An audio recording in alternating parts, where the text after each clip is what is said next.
here, and that means you're basically going to push up. So it's going to kind of work the shoulders. So it's kind of a vertical push. So your head's back. This is an easier one. Head's back, feet necessarily not on the ground, but feel comfortable. You can put them right here if you want. And it might be tough because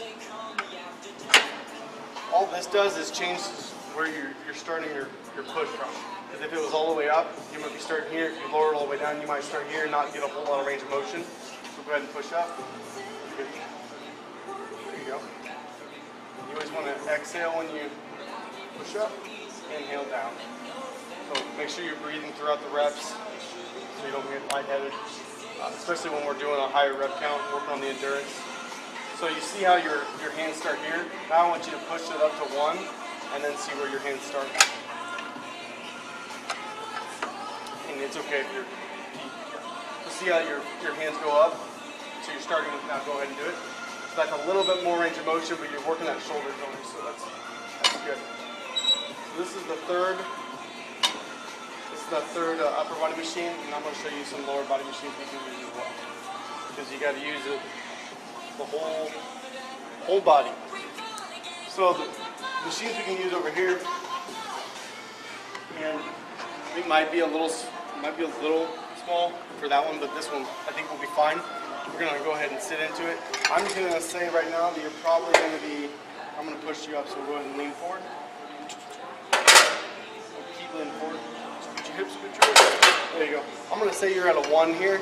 What you want to look for is where your knees lined up. So to protect your knees, we're going to make sure they line up at the pivot joint. Your hips are back against the seat, correct? Lightweight to start with. So now, there you go. And you want this pad to kind of sit on the tongue of your shoe, and you don't want it to be pulling down on your foot. So you might move this up. All you do is you pull a pin, move it up on kind of higher up on your shin. Go ahead and extend. And it just might be a little tough to start with, but it's something we can work on. And that works the top of your thighs, your quad muscles. And this is going to be harder than the other machines because the other machines you're working a lot of muscles, and on this one you're really just focusing on that top of the thigh. So, and those are kind of the strength muscles of your quad. So opposite of that, pair it up with the hamstring machine, the leg curl, and this is kind of a tougher machine to use, but we can do it. Go ahead and adjust that weight to the top. There you go. And then we're going to put our feet up, kind of like we're on a lazy boy at home. Hips are back, right? Hips are back.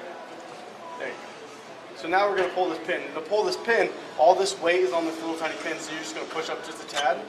You can hear that click, and now you can pull it easy.